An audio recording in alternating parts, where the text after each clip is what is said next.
Today, I added a Pepsi to F1 2023, put all the settings to automatic and simulated 10 seasons. Can Pepsi do as good as Coke did a couple years ago, or will they do worse? Stay tuned to find out. My name is Chris, welcome back to CFRacing, and enjoy the video.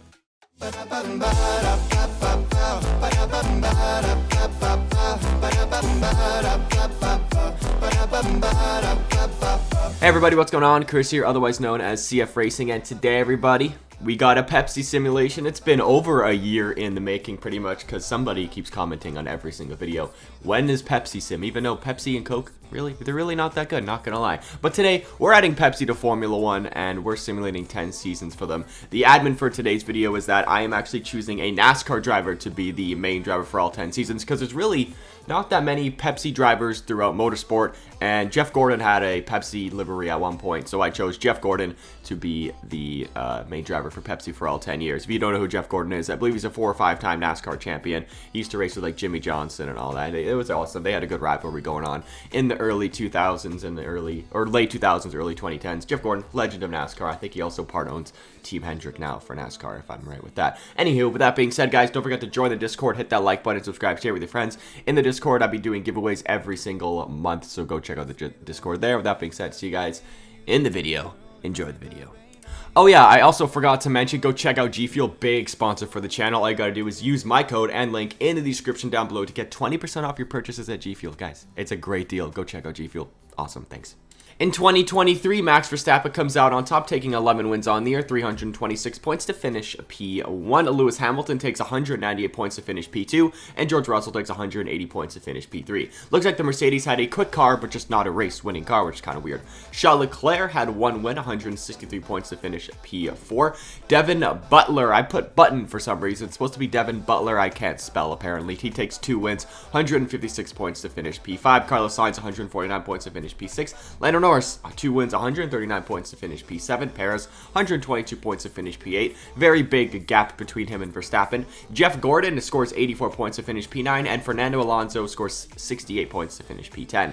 Red Bull win their first Constructors title of the simulation, but I guess you could say second in a row if you count 2022, followed by Mercedes in P2, Ferrari P3, Pepsi P4, McLaren P5, Aston Martin P6, Alpine P7, Williams P8, Alfa Romeo P9, Haas P10, and AlphaTauri in dead last. In the driver transfer market, I unfortunately tried to sign Alonso to Pepsi, but I could not, and he ended up retiring from Formula 1. That moves Sergio Perez to Aston Martin, Felipe Drugovich to Red Bull, Liam Lawson goes to Aston Martin, and Lance Stroll ends up as a free agent. And heading into 2024, there is a regulation change to aero and a chassis, which will probably shake up the grid just a little bit. In 2024, I'm sure Fernando Alonso was not very happy that he retired instead of signing with Pepsi, because Devin Butler, look at that, look at his picture, it looks awesome, takes 11 wins on the year, 317 points to finish P1, and Pepsi had a great regulation change. Jeff Gordon takes 2 wins in F1, who would have thought at like 50 years old or whatever, how old he is, 203 points to finish P2. George Russell takes 1 win, 187 points to finish P3. Max Verstappen actually doesn't win a race. He takes 173 points, carries Red Bull, but finishes P4. Hamilton takes 1 win, 147 points to finish P5. Gasly, 113 points to finish P6. Piastri, 111 points to finish P7. Sainz, 82 points to finish P8. Leclerc, 81 points to finish P9. And Lando Norris, 80 points to finish P10. And Piastri actually outscored Norris this season. That's pretty crazy considering it's only season 2. Pepsi win their first ever Constructors Championship, followed by Mercedes P2, McLaren P3, Red Bull P4, Ferrari at P5, Alpine at P6, Aston Martin P7, Haas P8, Williams P9, Alfa Romeo P10, and AlphaTauri in dead last. We had a mid-season driver transfer. Lance Stroll went back to Aston Martin, and Liam Lawson ended up as a free agent. And at the end of the year, Sergio Perez goes to Alfa Romeo. That moves Alexander Albon to Aston Martin. Felipe Drugovich goes to Williams. Esteban Ocon goes to Red Bull, and Valtteri Bottas goes to Alpine. And going to 2025, there is no regulation change. In 2025, Devin Butler has gone back-to-back, and he won every single race this season. It wasn't even close. 16 wins, 410 points to finish P1. Basically a perfect season, just here or there minus a few fastest laps. Jeff Gordon finishes P2. I spelled his name wrong, lol. 217 points to finish P2. Lando Norris 155 points to finish P3. Verstappen 140 to finish P4. Piastri 131 to finish P5. Russell 117 points to finish P6. Hamilton 115 to finish P7. Ocon 90 points to finish P8. Albon 78 points to finish P9. And Ferrari sucking in the simulation as they score 50 points to finish in P10. Pepsi win their second consecutive Constructors title, followed by McLaren P2, Mercedes P3, Red Bull P4, Aston Martin P5, Ferrari P6, Alpine P7, Williams P8, Alfa Romeo P9, AlphaTauri P10, and Haas in dead last. In the driver transfer market, Nico Hülkenberg retires from Formula 1. Makes sense because Haas kind of sucks. That moves Logan Sargent and Felipe Drugovich to Haas. Kevin Magnussen goes to AlphaTauri. Daniel Ricciardo goes to Pepsi as Devin Butler ends up as a free agent. Liam Lawson ends up at Williams alongside Dennis Hauger. That's going to be a quite interesting and young driver lineup. And heading into 2026, there is a regulation change to the power and durability department.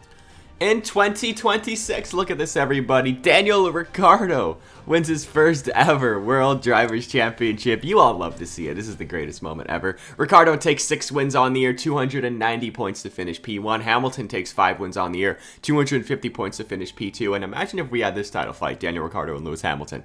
That would be great. George Russell takes 1 win at 29 points to finish P3. Lando Norris 168 points to finish P4. Verstappen 158 to finish P5. Piastri had 1 win, 141 points to finish P6. Carlos Sainz had 1 win, 115 points to finish P7. Esteban Ocon had 1 win, 109 points to finish P8. And Charles Leclerc had 1 win, 95 points to finish P9. I can't believe those 4 won a race in this season instead of Verstappen. And Jeff Gordon scores 57 points to finish P10. Once again, big difference between P1 and P10 as teammates, but whatever.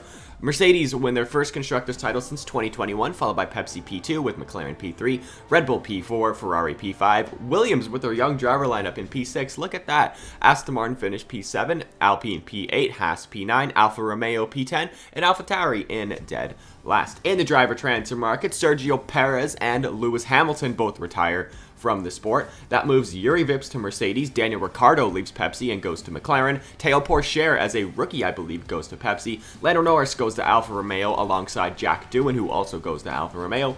Dennis Hauger goes to Alpine. Jehan Daruvala, or Daruvala, however you want to say it, goes to Williams. And that leaves Valtteri Bottas and Zhou Guanyu as free agents. And heading into Season 5 of 2027, there's a regulation change to power and durability. So we got some big engine regulations coming up. And the year that Lando Norris leaves McLaren, they're the best team. And Oscar Piastri is a World Drivers' Champion. You love to see it. Him and Ricciardo. Looks like Australia is just taking over Formula 1 right now.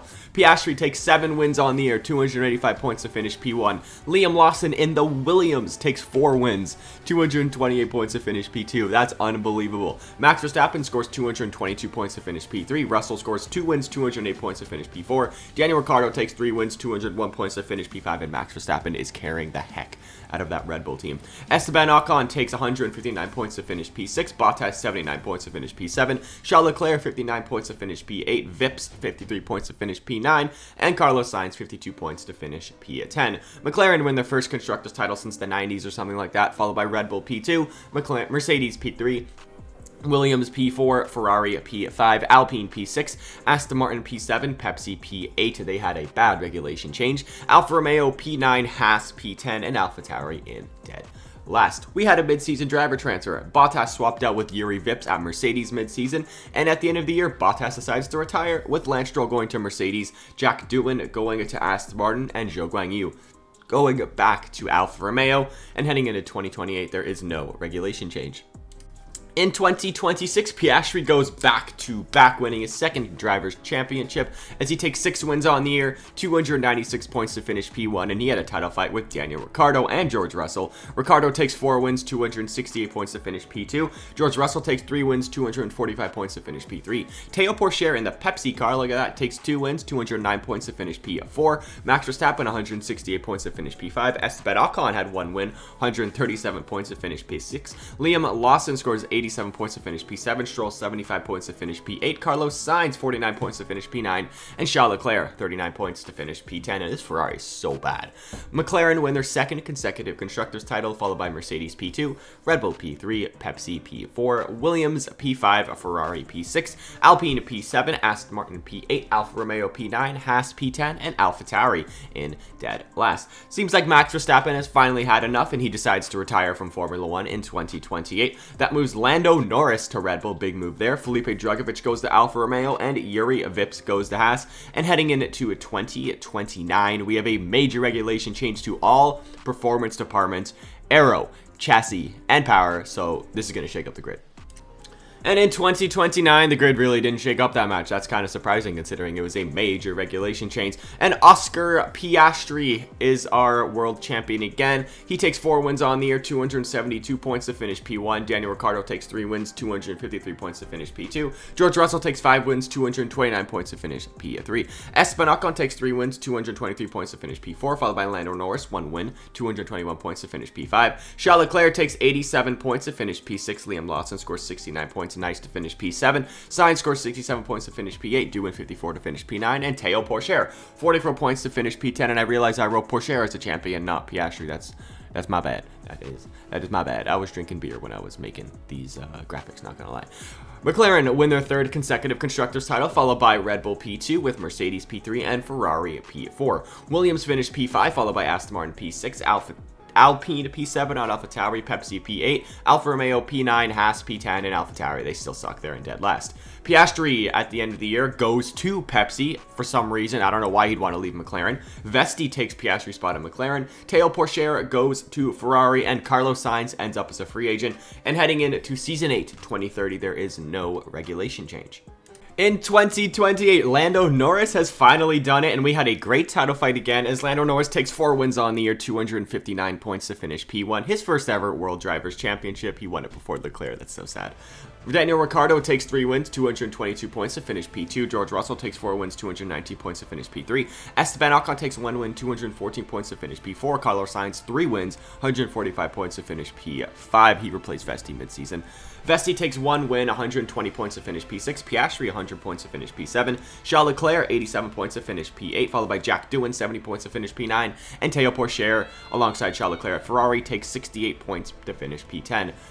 McLaren win their 4th consecutive Constructors title, followed by Red Bull P2, Mercedes P3, Ferrari P4, Pepsi move up to P5 with Oscar Piastri there, Aston Martin P6, Williams P7, Alpine P8, Alfa Romeo P9, Haas P10, and AlphaTauri still suck. They're in dead last. Like I said before, Sainz goes to McLaren mid-season to replace Frederick Vesti, and that was a great move for McLaren. And at the end of the year, Kevin Magnussen retires, and Vesti goes to AlphaTauri. Yeah, really not the craziest moves. But heading into Season 9 of 2031, there is a regulation change to the aero and chassis departments, which, since we had a big regulation change recently, will probably shake up the grid. And shaking up the grid, it did. McLaren fell off, and Ferrari are now on top as Charles Leclerc is the world champion as he takes 10 wins on the year, 396 points to finish P1. You love to see it. Teo Pourchaire actually wins 3 races, 302 points to finish P2. Lando Norris takes 3 wins, 301 points to finish P3. George Russell, 297 points to finish P4. Ocon scores 223 points to finish P5. Carlos Sainz, 195 points to finish P6. Daniel Ricciardo, 185 points to finish P7. Stroll, 184 points to finish P8. Piastri scores 58 points to finish P9, and Albon scores 50 points to finish P10. There's a big drop-off after the top 4 teams, like a massive drop-off. Ferrari win their first Constructors title since 2008, followed by Red Bull P2, Mercedes P3, McLaren P4, Pepsi P5, Aston Martin P6, Williams P7, Alpine P8, Alfa Romeo P9, Haas P10, and AlphaTauri still suck. They're in dead last. And at the end of the year, Lando Norris goes to Ferrari to partner Charles Leclerc, and Teo Pourchaire goes to Red Bull. So it looks like we're going to have a title fight between Charles Leclerc and Lando Norris in Season 10 2032, because there also is no regulation change. Get ready, because this is going to be great. And coming out on top, we have Charles Leclerc. He takes 8 wins on the year, 325 points to finish P1, and he beat Lando Norris. Lando Norris takes 4 wins, 301 points to finish P2. George Russell takes 4 wins, 296 points to finish P3. Teo Pourchaire takes 230 points to finish P4. So it was actually a pretty good title fight between Charles Leclerc, Lando Norris, and George Russell. But of course, Charles Leclerc comes out on top. Hopefully, he must have had good luck this year, honestly. That's awesome. Lance Stroll actually had a pretty good season. He takes 229 points to finish P5. P5. Ocon takes 201 points to finish P6. Ricciardo scores 137 points to finish P7. Carlos Sainz takes 130 points to finish P8. Piastri 129 points to finish P9. And Alexander Albon scores 111 points to finish P10. Ferrari win their second consecutive Constructors title, followed by Mercedes P2, Red Bull P3, McLaren at P4. Pepsi had a pretty good simulation there, P5. Aston Martin at P6, Alpine at P7, Williams P8, Alfa Romeo P9, Haas P10, and AlphaTauri. I don't even think they were out of last for like one season. They're still last. Now guys, let's take a look at the final stats for all 10 years, because this is actually quite a diverse simulation for winners and champions. It's great. And at the end of all 10 years, like I said, this was kind of crazy. There was a lot of different winners. McLaren had 4 Constructors titles, Ferrari had 2, Pepsi had 2, Red Bull had 1, and Mercedes had 1. So basically half the grid won a Constructors title in the 10 years. In terms of World Drivers' Championships, Piastri had 3, Charles Leclerc had 2, Devin Butler had 2, Ricciardo had 1, Verstappen had 1, and Lando Norris had 1. So literally, like I said, another quarter of the grid had championships. You love to see it instead of just Hamilton or Verstappen or Vettel dominating. This is what you like to see. And in terms of wins, this is the most diverse I've ever seen it. Usually there's one driver, aka Verstappen, with like 80 wins. Everyone else is in like the teens or whatever. But Butler had 29, Russell had 21, Ricciardo had 19, Charles Leclerc had 19, Piastri had 18, Norris had 14, Verstappen only had 11, Hamilton had 6, Ocon 6 wins, Sainz 4 wins, Lawson 4 wins, Jeff Gordon had 2 wins. You love to see it. Good job, Jeff. We love it. Teo Pourchaire had 2 wins, and Frederick Vesti had 1 win. So guys, that is going to wrap it up for today's video. If you guys did enjoy and you want to see more simulations like this, hit that like button and subscribe, share with your friends. Just remember, join the Discord for all giveaways and whatever Formula 1 content you need. And with that being said, see you guys next time.